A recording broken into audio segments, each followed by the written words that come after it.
Thank you, Lord. With the bow, baby. In rifle season, Pennsylvania.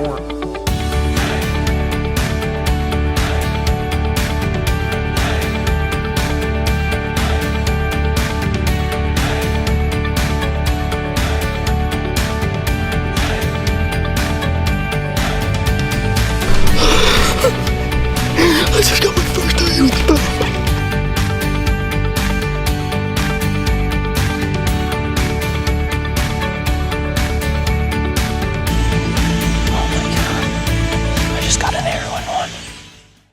Hey guys, and welcome back to Relive the Hunt podcast, episode 008. Today we're going to be interviewing George Romanczuk.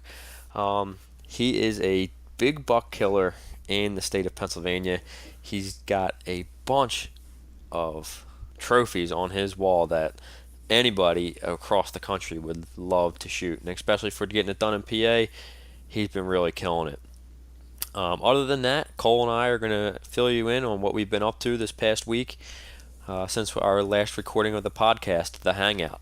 If you haven't listened to that, go back and check it out. It's podcast 007. So here's Cole. How we doing, man? I am doing great. I'm excited. This week we are live on iTunes. So anyone can listen to us on iTunes, on Google Play for Android users. And very soon we should be getting approved for Stitcher. So, all those outlets that people may listen to the podcast on, we are there now. I am pumped up about that, dude.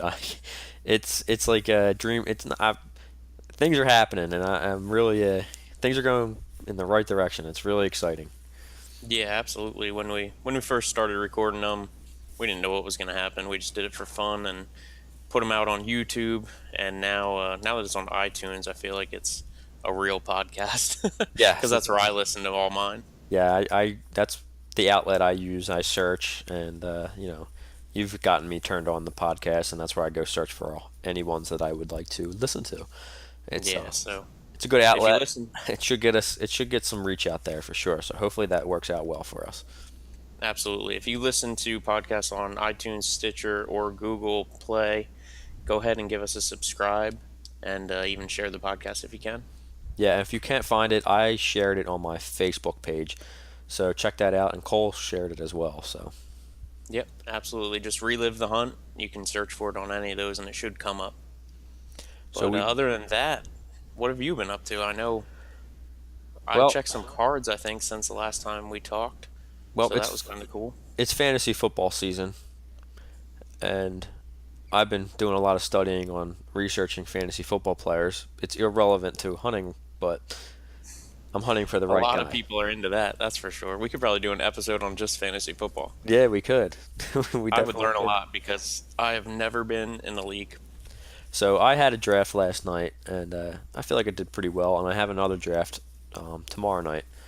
So hopefully... Do you actually pick every one of your players, or do you auto-draft, or... I pick every one of my players. I do some extensive research online. I listen to some podcasts for football related news and fantasy football hosts, and I listen to those types of podcasts as well. So you're like hardcore into it? Yeah, I get really into it. I mean, I put some money down on the league fees, and so I just don't want to be a donation. So yeah, I absolutely really try to win. Sure, you built a pretty crappy roster full of Eagles players, if I know you. Well, I didn't pick one Eagle, surprisingly. Wow, all right, now we're talking. Tomorrow night I have the second pick. And I'm pretty sure I'll be ending up with a Pittsburgh Steeler, Le'Veon Bell. I heard they just signed somebody for like a whole bunch of money today. Yeah, I think they signed Joe Hayden. 3 years? Yeah, Joe Hayden is a cornerback. They just cut him from the Browns. Yeah, I think it was the Browns. Yeah, I don't follow football, but can you believe I knew that? That's pretty recent news, too. Yeah, you must have just got done watching TV. Comes from my Pittsburgh Penguins fans. Yeah, they fill me in on Pittsburgh news, so... I'm not a big fan of the Pittsburgh guys, but you know what? If they're gonna try and win me some money, I will pick them in fantasy football drafts or any fantasy draft I'm doing. Yeah, that's one thing that's pretty cool about that. From the outside looking in, you guys can pick players from all over. Yeah, it's pretty cool. Have some fun with it. I get into it. It's a lot of fun. I know a lot of people do it. So, but other than that, hunting related news, I really haven't been doing anything. I decided that I'm not going to check any of my trail cameras locally here until I get in there and hunt. I'm just going to leave it unpressured. I got 2 more weeks. September 16th, obviously. We keep talking about it as opening day. So I'm just going to wait and stay out, stay unpressured, and just kind of wait for that first sit and hopefully the conditions are perfect and I get that, that first sit feel. You know how people talk about, you get into that tree stand for the very first time is the best time. So hopefully that works out for me. Yeah, absolutely. You're set, and it's just a waiting game, like I say. The more you stay out, the better it is. And I'll probably go in one more time to both of my go-to spots, so to speak, because I got 2 cell cameras that I'm getting ready to put out. So after I put them out, I won't need to go in. Yeah, that's and I'll great. still have recent information. I just got a new cell camera tonight, and I just got done setting it up. I actually sent you one of the first pictures I got on it. So. Oh man, that was a great picture. A full moon. Full moon, yeah. Just getting my son ready for a bath, and so I picked him up in front of the camera to see if it would take a picture and send it to me, and sure enough, it did. That was pretty hilarious.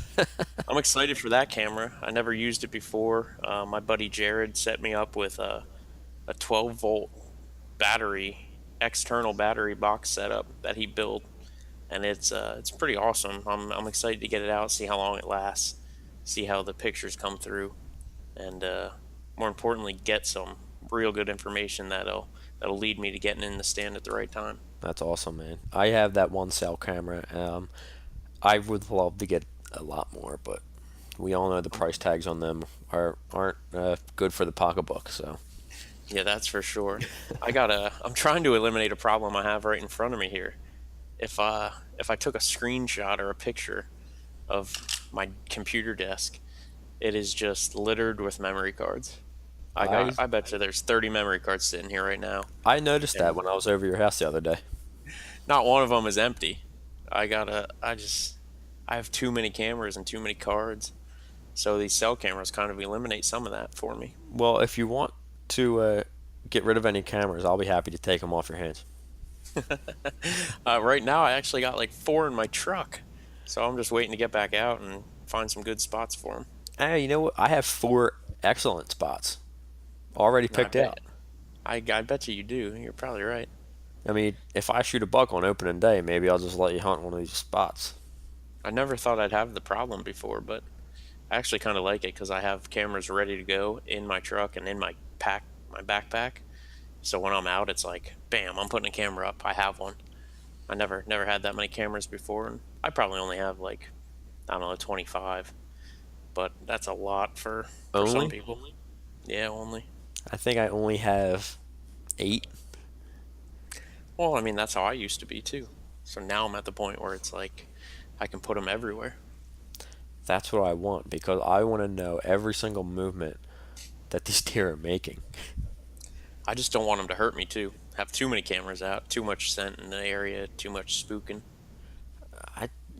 I actually want to get a few cameras just to put in areas that I might want to hunt, just to check it out and leave it soak all year without checking it at all, and then that's fun. Pull it in, December or January and see what happened, or change the batteries in November or something. You know what I mean, or something. Yeah, that's a lot of fun. I have 2 cameras in Ohio right now. I am so tempted to bring a cell camera out there, but I need to make sure that it's working good, and that I won't have any problems with it, because that's where you need it. That would be really exciting. 7 hours away. Yeah, and that's exciting. You'll be going with. So can you imagine if we'll look at pictures for a month leading up to our hunt? I'm already beyond excited for this trip. And if you start adding trail camera pictures in there, I don't know. Our guest today, he's going on the trip with us. So yes, we all have something to be excited for. Oh man, this is gonna be a great trip. You know, honestly, we've never hunted together before. We haven't, not even George and around I PA. hunt together quite often.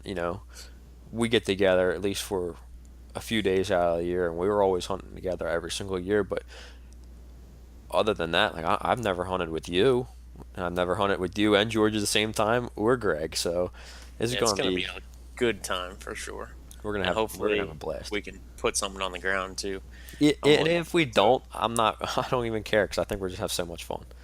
Yeah, I agree. I'm with you right there. Excuse me. So that's cool that he's going to be on the trip with us. We're going to be picking his brain a little bit today on some of the stuff that I know he excels way beyond my expertise, and I'm no expert, and I don't claim to be an expert on anything. So it'll be fun to talk to him about filming. I know he's got a son that's getting to the age where he'll be hunting soon. So I'm excited because I have a son that's younger coming up. I wanna make sure I give him every opportunity to be into the outdoors. So Yeah, definitely. I'm not in that position yet, but I'll be curious to see how you guys do things. So when I do get in that, get on that boat, I can have some good mentors ahead of me. So yeah, exactly. I'm excited to pick his brain on that and see his outlook on it. yeah, for But sure. I guess if we don't have anything else, we can get him on the line here. Yeah, let's welcome George to the podcast. All right, here it is. All right, here we go. All right, and on the line we have George Romanczuk. Hey, dweeb. Hey Tom, hey Cole. What's going on, man? Not much, just hanging out. I appreciate you guys having me on. I've I been listening appreciate to them. you taking the time to get podcast. on here. Yeah, it's been pretty crazy for me, but I made time to listen to your podcast. And actually, one time I did listen to it in the shower, and I think somebody else actually referenced that too, listening to him in the shower. Yeah, we did. I think that was the Sam Hogan. That was the Sam Hogan Yeah, that's the podcast. Sam Hogan podcast. Yeah, and It's a it was perfect funny. time. Yeah, it really is, and yeah, you guys probably have a really good visual right now in your head, so you're welcome. At least we're not recording the podcast in the shower. Yeah. Well, George might be in there right now because of his microphone issue that he was talking about earlier. Sitting in the bathtub. That would actually be hilarious. I think somebody actually told me to record audio there once. Is Yeah, that true? I've done that before, actually. I've seen like YouTube videos where they do use their bathrooms to record audio, like in the shower when somebody's singing. But No, yeah. I thought I heard about that. I've recorded some voiceovers in my bathroom. There you go. I have. So, George, tell us a little bit about yourself, where you're from, how you got into hunting, how you got into the hunting industry. Just take it away and we'll see where it goes. sure. So I'm just your average everyday guy from Pennsylvania, family man. Have a beautiful wife, a son that just turned 7, and I work a very demanding job that also requires a lot of my time. But I managed to make time for hunting because it is a passion of mine, and fishing. And also been really trying to make a lot of time to introduce my son into the outdoors because it was something that was introduced to me as a young kid by my family members, my uncles, my dad, my grandfather, and actually even some of Tom's family members played a big part in the outdoors for me growing up. So, Yeah, George, we've hunted together ever since I can remember, 12 years old, since we were allowed to. yeah, I mean, Tom was really one of the first guys that I knew as a hunter that was just a fanatic, and it actually drove me to become a better hunter because I had somebody that shared the same passion around the same age group also. So it really worked well for me, and I think for the both of us. Plus, we like to goof off and have a good time, and that really helps too. So Makes things a little bit easier. yeah, and Tom and I actually one day we'll bust them out, but we have some video footage from years ago, probably I don't know, 18, 21, 23, around that age period to where Man, we used to film. And I tell you, I don't know if it was all about the hunt then. We used to do some really stupid stuff. I gotta see some of these old videos. I I have the videos somewhere, except that they are not. Um, they're not on SD cards. They're on the little tiny like video cassettes. Yeah, I have a Same. bunch of those. I know exactly what you mean. So I actually don't know how to get them converted, and I have some classic throwback footage on there. If everything still works. I mean, I wish I gotta have to check that out. I know there's some companies out there that you can convert them to digital or even DVD. So you should Yeah, do that. I'll have to look into that because there's really some classic classic hunting, old school stuff. Yeah. So we actually we invented this move called the bicycle. And Oh, oh man. so please, if you try this at home, make sure you're harnessed in. But you would use a climbing tree stand, and if you got really excited because you seen a big buck or got a shot at a buck, what you would do is you'd rest your arms on the side of your tree stand, and you let your feet dangle, and then you'd pedal like a bicycle in the air, and it's just, Oh it was my gosh. it was ridiculous, but it was entertaining for Tom and I, and like I said, we were always smiling, always having fun, and just really enjoyed the both of us hunting. And my dad's very close with Tom's family as well, and it was awesome to share a passion growing up with those guys. Yeah, absolutely. That's cool to hear because I grew up with my uncles and dad and grandfather, and it's just neat when you get into the hunting, and then you have someone your age, and you take it to a whole nother level of just being passionate and hardcore about it. Yeah. Yeah, George and I had some really good times, and we definitely drive and push each other to be better, and it's a good combo. He's taught me ton a ton of knowledge, on how to try and kill some of these bigger deer, and George has been very successful at it. And I learn a lot off of his father as well, just paying attention to some small details that I never used to do, and it pushes me to be better. And George and his family, has helped me out a lot as well along the way. Thanks, This Tom. gets me excited for Ohio because this will be my first time hunting with both of you, and from the sounds of it, it's going to be a good time, success or fail. You Oh, might yeah. actually see the bicycle in real life. I can promise you will see a bicycle when we go Yes. out. I cannot wait. So yeah, it was actually today. I called Tom right around lunchtime, and just to chill in the air. And I posted something on Facebook. Somebody replied to it, and it just kicked off the thought of Ohio and just what we're going to do, and being able to get away and really get after trying to kill mature deer in Ohio is something that's really exciting to me. I've hunted Pennsylvania a lot, I've hunted New York State, and I've hunted New Jersey, but this is really, I think, one of the first times that I've went to another state and not really known anything about the area. So Yeah. I'm really excited. Traveling west for the first time, I guess, for this type of hunting, whitetail. Yeah, yep. So that's going to be awesome. I'm excited. This will be my first do-it-yourself trip as well. So I've been doing some extensive research, and I've got a few contacts that might be able to help us out along the way. So hopefully they all pay out, and it puts us on some good deer, and we're bicycling, all three of us, out of the same tree stand. I'm ready to bicycle. That's going to be sweet. How do you do it out of a hang-on? I guess you can figure it out. There's ways. Definitely some ways. I'm already brainstorming right now. That's going to be fun, man. And it's all, I mean, we really have never been to the property.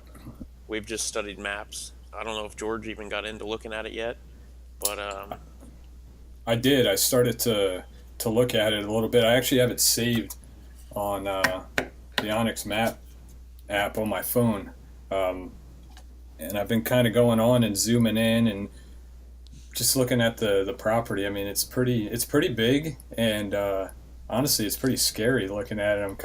I'm really excited for I it. agree 100%. It is big, and it's just none of it looks normal. Really, it looks like we're gonna be in for a treat. I was talking to a guy on the phone that knows the area pretty well, and he said about the cliffs and stuff because it's an old mining strip that was there, and they just kind of like abandoned it, and there's cliffs. And he's like, you have to be careful because if you fall off one of these cliffs, it's like you're done. You're not coming out. You're gone. I might be walking in the daylight the first time in, Yeah. just based on that. For sure. Oh man. But hopefully there's some big bucks there waiting there with our names on them, so it's going to be a great time. Yeah, I Yeah. can't wait for that. And even before that, we got a month and a half to hunt in Pennsylvania, all three of us. Yep. I'm hoping that I'm tagged out by then. You'll be tug out in 2 weeks. I don't know about that, but we'll see. I just jinxed you now. Yep. Now I'll be hunting the last day of rifle season again. I go into every year the same way. I think I have this conversation with my dad or close friends. I'm always like, man, I wonder what it would feel like to go out the first day and just whack the buck that would want to whack late in the season in the rut. Like what would that feel like? And then I think about it and I'm like, man, it'd be exciting, but it might be a little depressing too if you don't have a second hunt planned or can't hunt another state. The only positive now I think is how involved all of us are in filming hunts, to where now you have another avenue to go out and you're harvesting a kill shot now for a buddy or whatever. So I think about that every year in the beginning of the year. Man, what would it feel like to just go out and luck be on my side and get it done early? I've never experienced it, so I couldn't tell you the feeling. I have never experienced that either. I think I've only know like maybe one guy that's ever done it. I've But I dreamt mean, about it so that I could go film you guys for the rest of the season. tell me about it, man. I dream about it all the time. Like I have it all figured out already, like what I'm gonna do all year, but it never works out. This I past, oh, go ahead, Tom. Sorry. I end up just hunting all year and not filling a tag usually. Go ahead, George. This past season, I actually experienced the first for me. I also always thought of what would it be like at first light to harvest a deer, and this past season that actually happened for me, and it was pretty crazy. It was almost surreal after it happened because it happened so quick that I just couldn't believe going out in the woods, being there for I don't even know 15 minutes, and you hear a grunt, and here comes a buck, and within another 10 minutes, it's all, the shot's made, and you're playing the waiting game to go look for the deer. You actually had an unusual waiting game, an unusual story with that hunt. Yeah, that was definitely an emotional roller coaster last year. Let's dive into it if you want to, unless you want to fill us in on another story. I know you've shot a pile of big bucks, so let's jump into one of your stories. Let's get into detail and from start to finish, and maybe relive one of your hunts. You know what? Just because it's probably a pretty good story, and it shows my flaws. My buck last year, there was a lot of goofy stuff that happened for me. So last year it was the election day, and we were getting ready to head up for our rut hunt, and my dad said, "Hey, I'm not gonna go hunt in the morning by our house. I'm gonna go vote, and then you can hunt the morning, and then we'll take off after you get done." So I said, "Okay, I'm gonna go out. There's a cold front coming in. Everything's lined up to be a perfect morning, so I definitely want to take advantage of it." And I get out early. I'm setting up my camera arm, and I drop the ratchet strap to fasten my camera arm to the tree. And I'm like, you gotta be kidding me. I mean, I'm in here perfect morning. So I'm sitting there and I'm thinking for about 2 minutes, do I get down, and I'm in a climber. So do I get down and grab that strap, or I'm only going to hunt for 2 hours, or do I just chance it and not go get the strap? So I thought about it and I'm like, you know what, I got to go get this strap because I want to get it on film if I have an opportunity, because that's a big part of what we all do anymore, is really trying to harvest deer on film. So I got down the tree, grabbed my strap. I worked my way back up the tree, and I'm like, typically I hoist my bow up before I set anything up, just so it's there. And this time I decided to leave it at the bottom and just set everything up so I didn't drop anything else. So I set my camera up and I go to hoist my bow up, and I can hear a faint grunt in the distance, maybe 80 yards away. And it was one of those moments to where I was like, did I hear a grunt, or is my mind just playing tricks on me? Yeah. 'Cause sometimes, your mind plays tricks on you and you hear a bird and it almost sounds like a grunt. Yeah, absolutely. Especially in the what time in the morning was this? Was it an hour before dark, a half hour before dark? Was it breaking, or not dark, before light? At this point, it was actually light. It's starting to get light really light, because I sat in my tree stand in the dark for a little bit, and then I didn't have a flashlight with me, and I forgot my cell phone in my truck that morning. I'm telling you, this morning is setting up for a perfect kill. Everything's going wrong for you. Yeah, a recipe for success. Yeah, exactly. Yeah, so I got no light, I got no phone, I dropped my ratchet strap. So again, I hear a grunt, and then I hear a stick crack, and I look up, and for a second I could see there's like these real thick thorn bushes that were out in front of me, and I seen a rack through them. So I'm like, instantly, my heart's pounding, I'm shaking. I know what's going on. Now I know it's a buck, and he's coming in my direction. So I'm hoisting my bow up, and every time this deer would stop, I would stop. Oh my God. And I mean, I'm probably about 25 feet up in a tree, so this is a pretty good, hoisting of the bow. Stop and go on the way. Stop and go. Yeah, exactly. So, but I mean, it was the rut, and this deer had, doe fever. So he was just seek and search. And little by little, I got my bow up. I knock my arrow, and the buck comes in. I look at my camera, make sure that he's kind of in frame, and I'm shaking like crazy because so much is happening right now. This can't possibly go right. There's no way I'm going to get a shot. So the deer starts to come over, and he stops, and I'm getting actually some pretty decent footage of him. And he comes into my first opening, and I go to pull back, and my arrow kind of flops off my rest, and it makes like a noise. You can hear it on camera, and the deer kind of stops, and then he starts going again. Oh no! What kind of rest do you have that it's not captured? I didn't flip it up.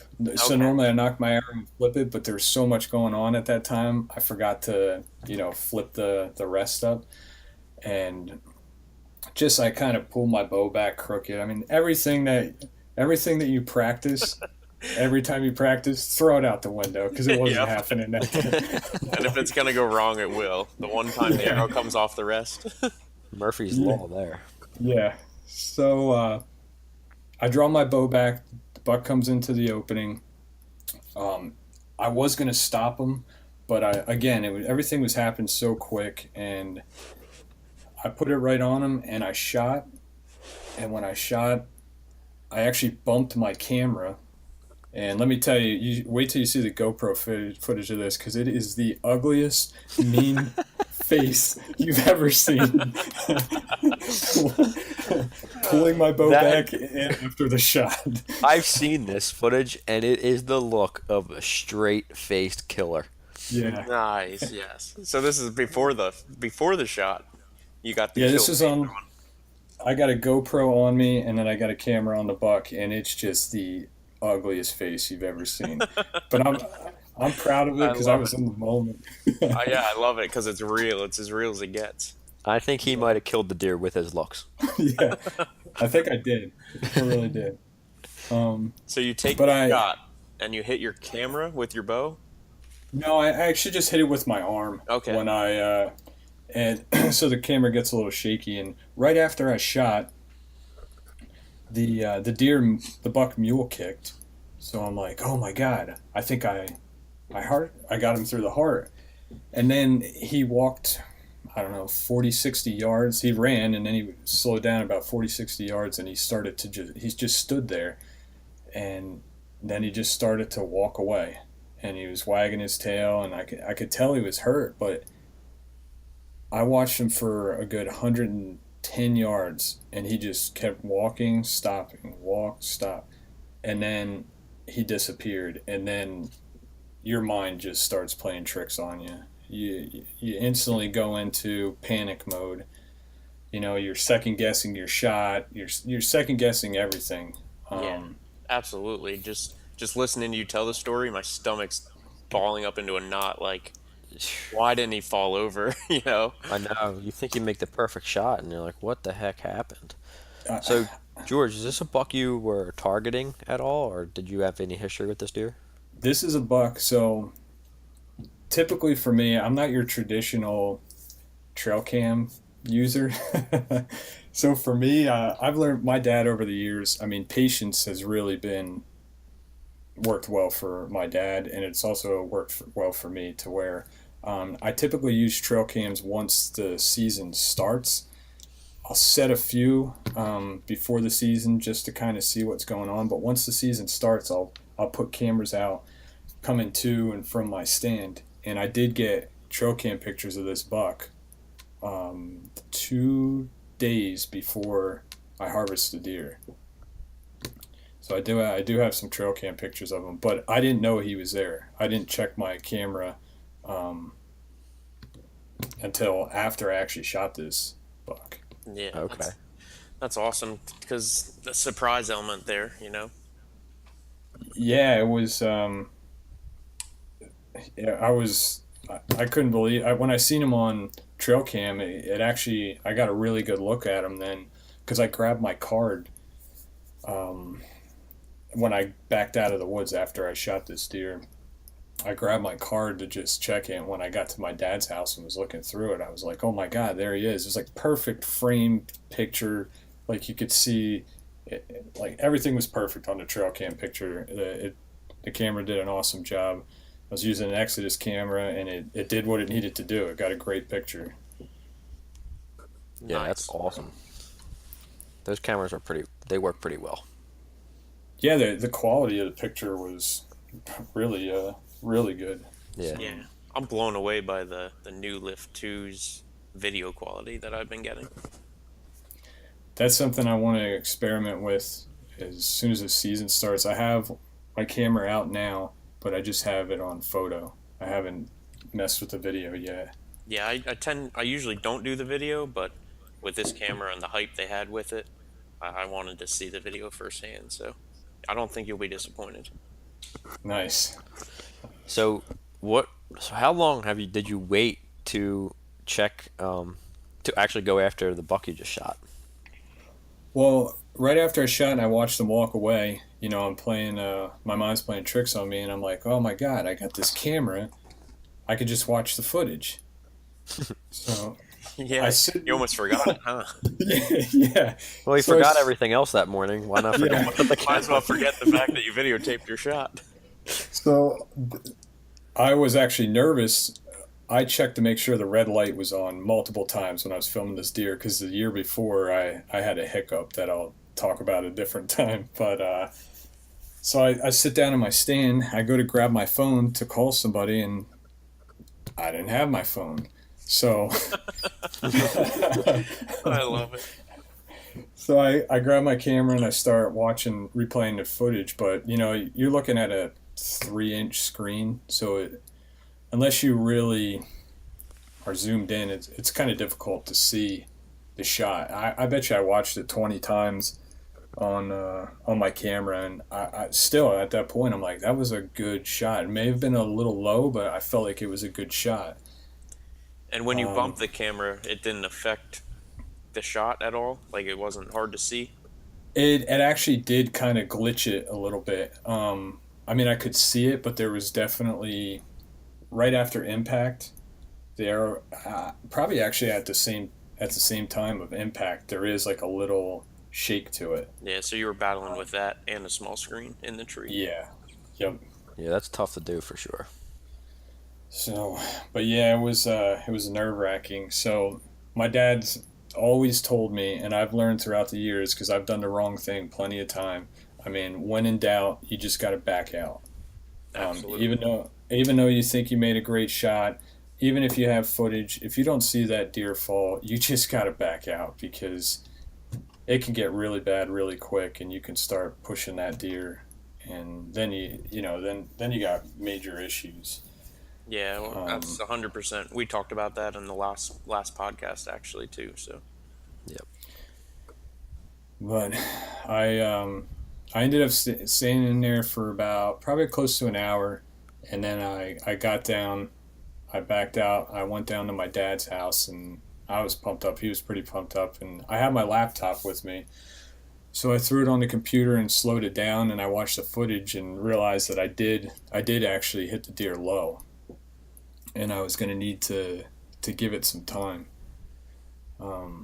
whereabout do you think the shot was when you first saw it on the laptop, and how long did you plan on waiting? When I first seen the shot, it was definitely liver. I thought maybe like, actually at that point, I don't know, I was watching the footage over and over again, and my dad and I are like, man, I think you hit the bottom of the heart. But the deer should have fell over. So then I went into thinking I probably hit liver, and I ended up waiting for about 4.5 hours. I wanted to wait 6 hours, but the pressure was there to leave for this hunt, and again playing the mind games of thinking I made a better shot than I did. And so I ended up waiting for a while, and my dad and I finally, he kind of coached me through it too, because it's good to have somebody there to support you in situations like this, because you do, I mean, as many years as I've been hunting, I still, when you shoot a nice deer, you need somebody there to guide you through so you make the right decisions at times. It's really easy to lose focus really quickly when you don't have, you're in the moment still, and you're like, oh my God, am I gonna get this deer? What? And all you want to do is go find this deer as quickly as you can, and you're skipping over small details that you need to be looking for. I do it all the time. If you have a guy with you, like you said, you had your dad, that slows you down just enough to make sure you're doing it right, like you said. Yeah, exactly. And I was pretty much set on waiting longer, and then I made the mistake of taking a screenshot video with my phone and sending it to multiple people, and I'd say 75% of the people were like, go get that deer, go get that deer. So I might have been one of them. That's a dead deer, go get that deer. And like I said, I watched the footage and I'm like, man, I really think it was low, but I think it was a good shot. So we get in the truck, we go to the spot, instantly find tons of blood. It was a pass through, and later on, I watched the footage again when I wasn't in a state of craziness, and you can actually see the blood just pouring out of the bottom every time that he would stop. So he was losing a lot of blood. And we followed the blood into these really tall cattails, and we started to walk through, and my dad was actually filming me as I'm walking through. and we thought we were going to find this deer and get into the cattails, and I can see the back end of him. He was kind of bedded down with his front legs under him, and his rear legs were up in a weird position. So I figured he just face planted, and that's how he died. And I got within, no lie, probably 10 feet or less of this deer. I'm ready to go up and grab his antlers and yank him out of this trash that he's in, and the deer gets up and takes off. No way. And this was over 4.5 hours later. How far into the trail was he? From where I shot him to where he laid, or from into the cattails? From where you shot him to where you first jumped him now. It's probably about, I'd say probably a little over 100 yards. So he went there, laid down, and 5 hours later you bump into him. Yep. I bump into him. My dad's filming me, and I just look back at the camera, and I went as white as a ghost, and we both just couldn't believe that happened. The amount of blood, I mean, these animals they're incredible. They really are. They are. The amount of blood that was there, we thought it was a sure thing. Yeah, and your dad was videotaping. He saw the deer, and you both thought he was dead. Yeah, we thought it was a done deal. So after that happened, we decided to back out, and we actually went kind of where I shot the deer and just sat there for another hour and a half probably. And there, like I said, there was blood everywhere. We're like, this is it. He's on his run, and he's just gonna crash. And so we sat there and actually watched another buck come in from 25 yards away from us, a little 4 or 5 pointer. We got him on film. We're standing on the ground, and we get up and we go and we start looking for this buck again. And instantly we get to the backside of these cattails and we see a lot of blood again. And there's this stone row, and I shot a buck in the same spot a couple of years ago, and the deer kind of traveled the same way. They go to this stone row, it's really thick, and they just kind of dive into it, and they just sit in there because it's safe, it's thick, and you got to really work to get into there. And that's what this buck did. And we ended up walking up on him, and he got up again. And again, we're like, what is going on here? I mean, I felt like an amateur. I felt like an idiot. I was pretty disgusted with the whole situation of what was going on. And we watched him. He only went a couple yards, and he stood there. And I'm standing there with my bow. I have an arrow nocked, and I'm watching him. And my dad's filming, and the deer just drops.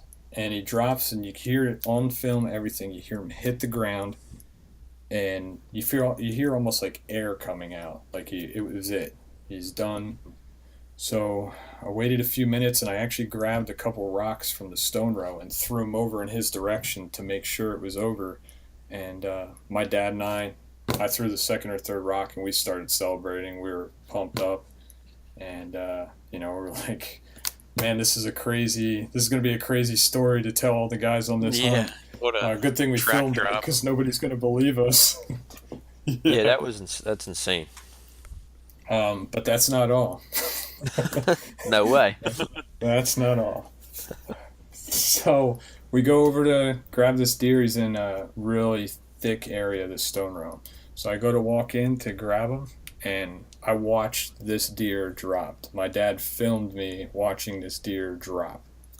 Threw rocks at this deer, and he didn't move. I go over to grab him to pull him out of the stone row, and he gets up, and he's gone. You gotta be kidding me. My God. The deer has 9 lives. It's almost embarrassing. Well, it's not even that you had to kill him again. It's like he just has a lot of fight in him. Yeah, it was. I mean, it's kind of. it's kind of embarrassing to tell this story, but I mean, this really happened. I mean, this is the stuff that you learn from, and Yeah, I mean, I consider myself a good hunter, and I feel like I do what's right, but even I could have done they're just better. such tough animals. What are you supposed to do? Put another arrow in them every time you get within 20 feet of a potentially dead deer? You did everything right. Yeah, How are you supposed to question yourself like that, though? I mean, seriously, you watched this deer fall over. You threw rocks at the deer never moved. I mean, you've been around deer that have died in front of you, you know, probably 50 times. You know what I mean? So yeah. you know what you look for. You know what that looks like. You know that feeling like. So in my eyes, you did everything right. Like you were just going over to claim your buck, and that is just insane. Absolutely insane how That the resilient deer they did can that. be.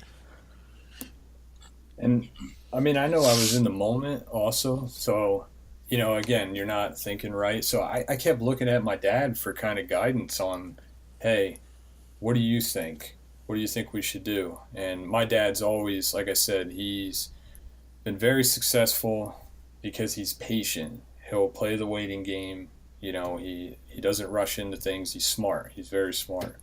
And, he kind of guided me along to where, hey, that's a dead deer. Let's go get him. Yeah, so how can you argue with Um, that?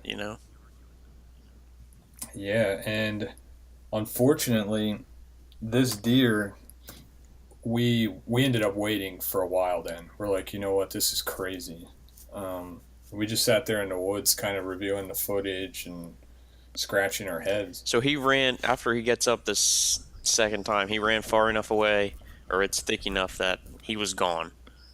Like he was out of your He sight. was gone, and it was so thick. He's gone, and I don't know what direction he went. Jeez.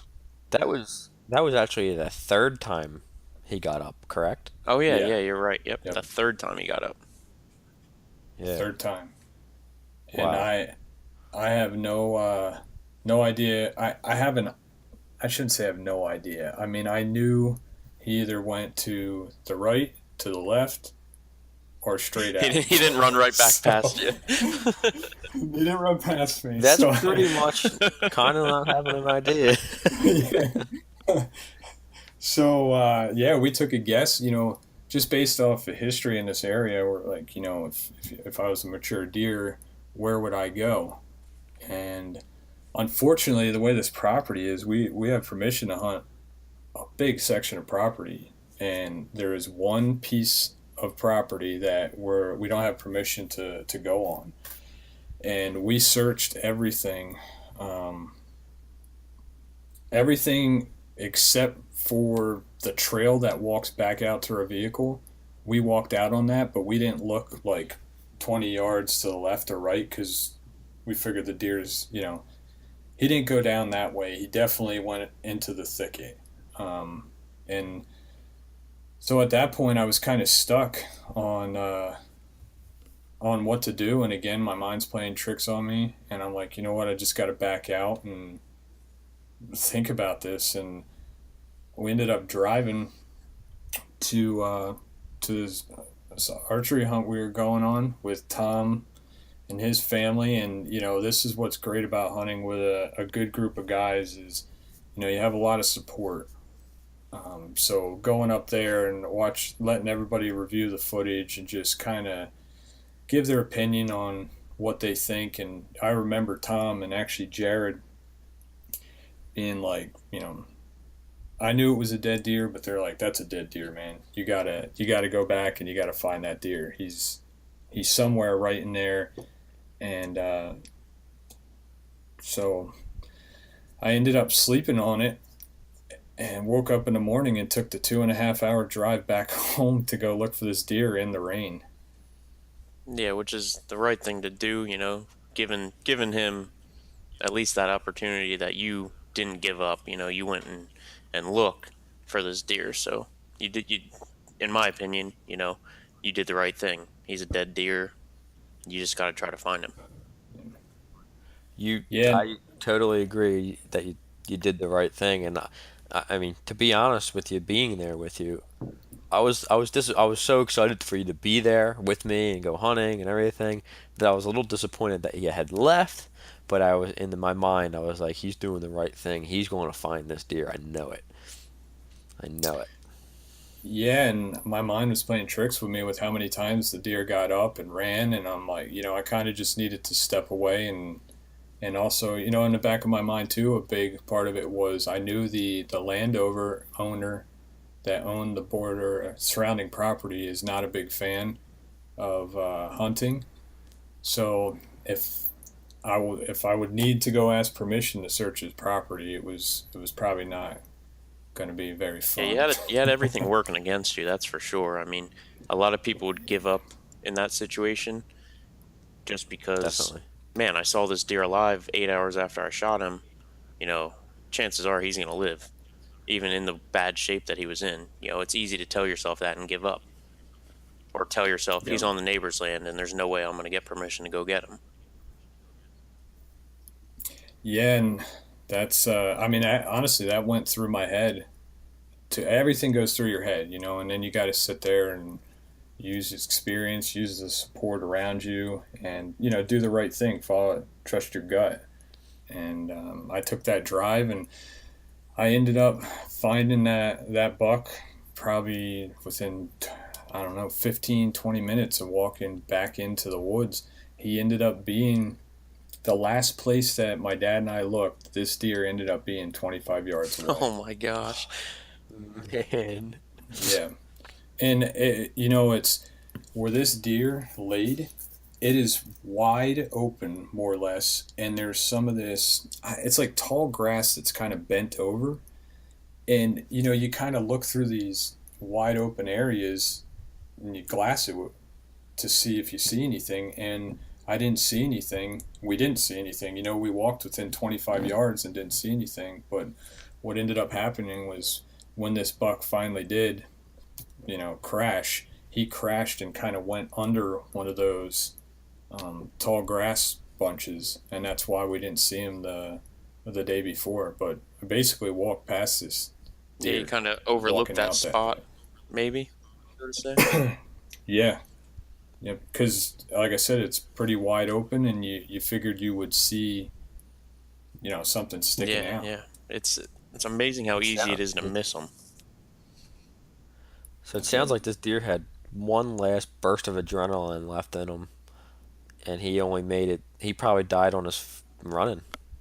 Yeah, he definitely did because there was he slid into home plate because there was a there was a skid mark there about 3 feet long, and then he went into the tall grass, and Wow.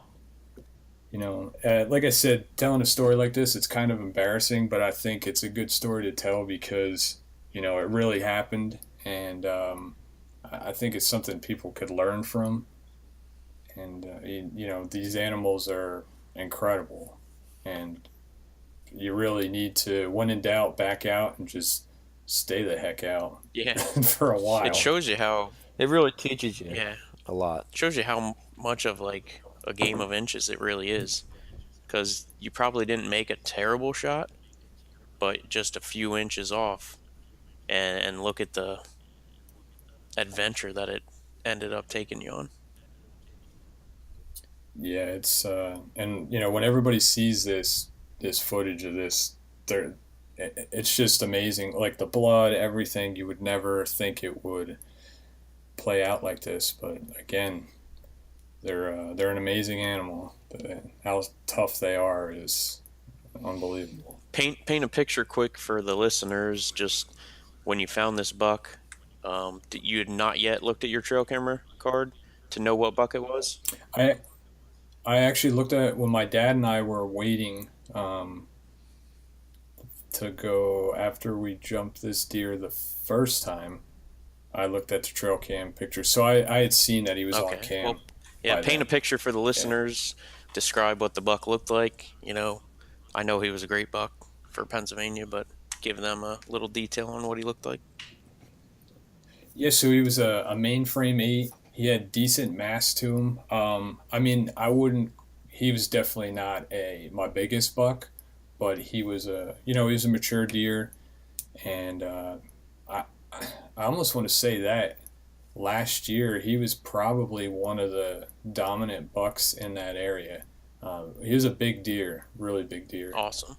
And so yeah, he was a decent buck. Like I said, he wasn't my biggest, but I was definitely proud and happy to harvest him for sure. Yeah, would that be you self-filmed that buck? Did you ever Yes. have any self-film buck that you've shot before? The year before, my buck I got in 2015, I self-filmed. That was a rifle season buck, but I had some issues there. Yeah.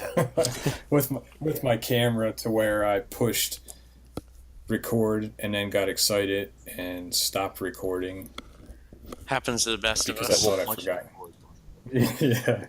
Yeah. So I know you had a similar situation yourself. Yeah, with the same year actually, 2015. So Yep. Crazy year for that. That was for sure. I remember all them stories where I'm like, I can't wait to see the shot. Whoa, sorry about that. it's on hold. So what type of camera gear are you running, George? So for this year, I'm running DSLRs. I got the Canon 5D Mark III, and I'm gonna use 24 to 70 2.8 lens for a lot of the footage, and then for stuff that I gotta get a little further out, I got a 70 to 200 2.8 lens. So Nice. the DSLR filming adds a whole nother challenge because it is manual. To where last year I was filming, I used the DSLR for pretty much everything except for self-filming. I had a Sony 4K camera that I was using that was a really, really good point and shoot camera. To where this year having everything fully manual is going to be another challenge, but I'm up for it. I just explained a challenge I had last year, so Figured you'd up it this year and Yeah. challenge yourself twice as much. yeah. And this year, I really enjoy filming other people too. I do a lot of filming with a friend of mine, Jess DiLorenzo, who lives local, real close family friend. Her and her husband Mark, we get out quite often, so I also get to film a lot. Yeah, that's great. What made you decide to go DSLR this year over your 4K Sony? I think really these DSLR cameras, the image quality and just the overall look to the footage, it's really, really good, and it has a more of a professional look to it.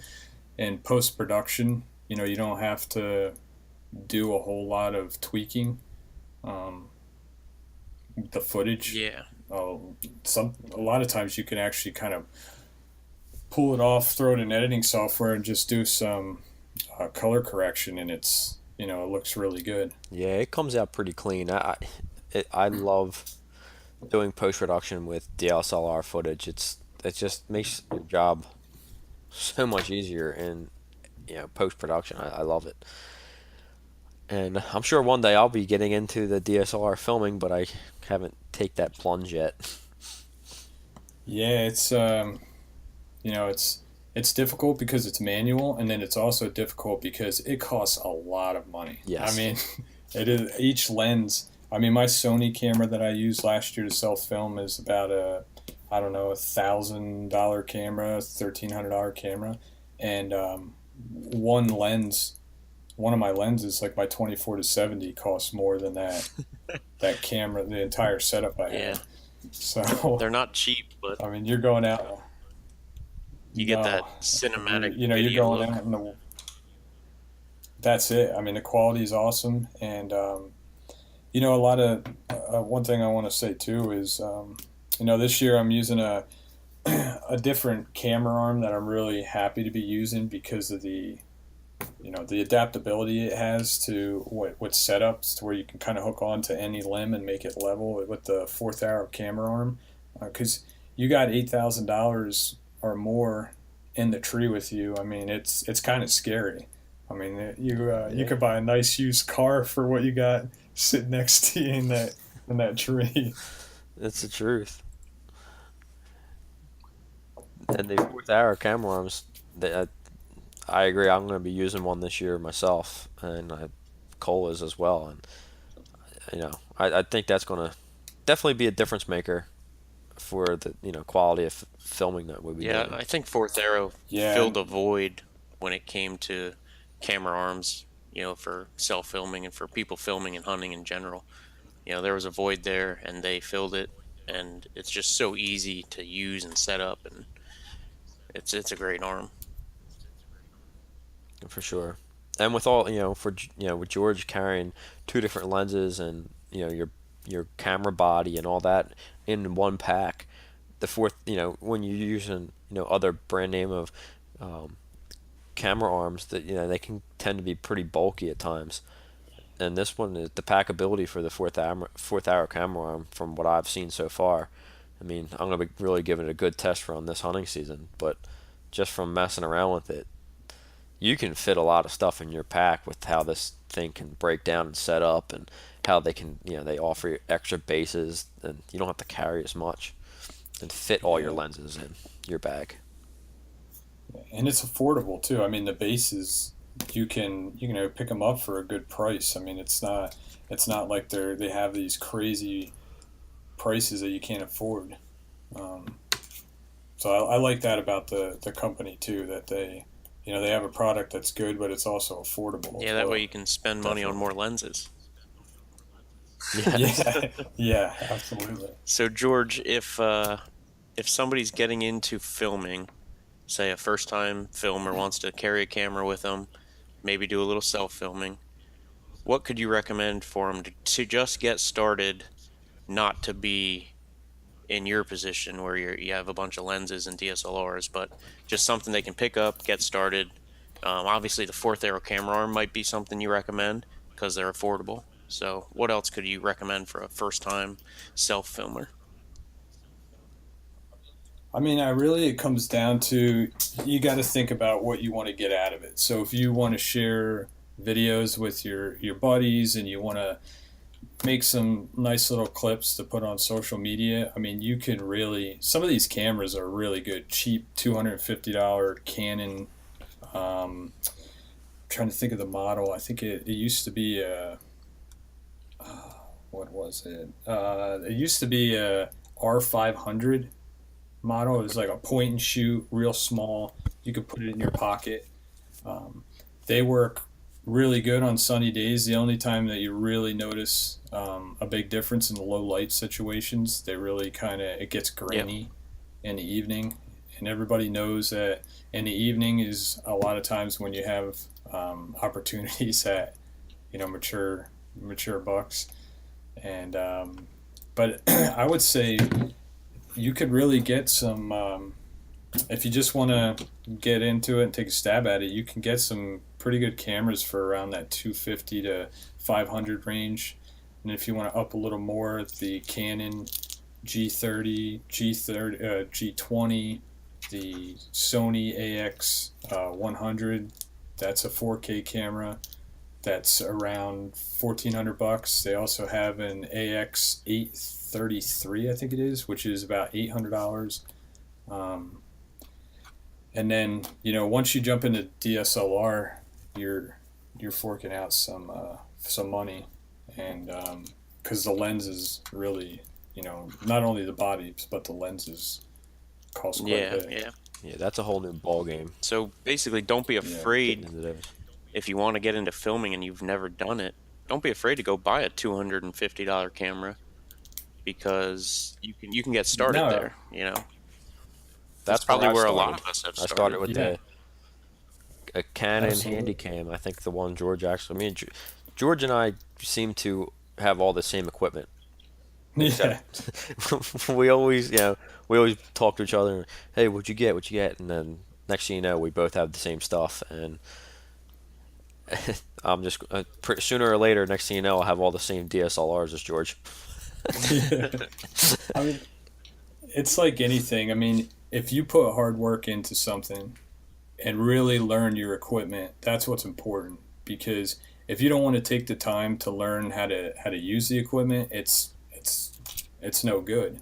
Um, so I mean, really, once you buy something, whether it's a $10,000, $15,000 red camera or a $250 camera, I mean, you got to learn your equipment, because you could buy the best stuff, but if you don't know how to use it, you're still going to produce crap. Yeah, absolutely. I dream to one day have the cameras that George has. The hardest thing I see about that is self-filming with those type of cameras. I mean, the challenge enough with the point and shoot camera to try to self-film is hard enough. Yep. And then let alone adding the DSLR, focus in, making sure everything's right, the color, your ISO, your shutter speed, everything's perfect in that moment that's pretty intense. Absolutely. It is. It is, and it's a lot like prepping for the season when it comes to some of these cameras, to where you got to put the time into it, and you got to put yourself in those situations before the season when it comes to low light and what are you going to do in that situation. I mean, already kind of have your settings mapped out before you even hit the woods, so that you can produce quality Yeah, footage. that comes back to what you said earlier, knowing and understanding your equipment. If you get a big cloud cover that rolls in, you know how to quickly adjust your settings on your camera so that when a buck comes in 5 minutes later, you're already on top of it. You know your camera's going to be good. You don't have to sit there and play around with videotaping to try to get your settings right. Yeah. And I tell you, if anybody wants to get into it and wants to learn, I mean, it's good to pick up your camera and just start pushing buttons, but there are plenty of 11, 12, 13, and 14-year-old kids on YouTube that will show you anything you want to know. So, George, do you do any post-production, any video editing of your own? I know I've seen some of your stuff, your short clip stuff. Are you still doing that? Yeah, so I do that. So with Flatline Whitetails, it's a group of guys that just enjoy hunting, and we're filming at the same time. So I do some production work there, and then also on like the professional side of it, I also work with Latondras Media Collective, which that's really where Latondras Media offers a service to where anyone that's interested in high-end, high-quality video, photography, web design, web management of social media. I mean, we kind of do it all with Latondras Media. But Awesome. I do a lot of photography stuff now, but I get into the video editing also. But Jake Latondras, if you get a chance, check out Latondras Media and the stuff he's producing, and it's pretty awesome. So Yeah, tell us if you want. Tell us where people can find you, where they can find Latondras, and where they can find Flatline Whitetails. Give us a couple plugs there, and where we can find you if anyone wants to learn more about you. yeah, I mean, for myself, I keep it simple. My Instagram and Facebook, it's George Romanczuk. It's an easy name to spell. So Yeah, I have a hard enough time pronouncing it, so yeah. we'll post that up when the podcast goes live for everyone that wants to link to your Instagram and your Facebook. And then does your company that you work for have a Facebook as well and a website? Yeah, Latondras Media is all over social media. With Latondras Media is on the Instagram and Facebook. We also have a website that's launching tomorrow, actually, the 31st. It's lmcollective.com that we're really proud of. A lot of hard work has been done, and can't wait to share that with everybody and show what we've been doing. And then Awesome. Flatline Whitetails, again, all over social media, flatlinewhitetails.com. And again, that's a bunch of Pennsylvania boys just that love to hunt. Cool. Yeah, we'll put up links to all that. And thanks for coming on the show, man.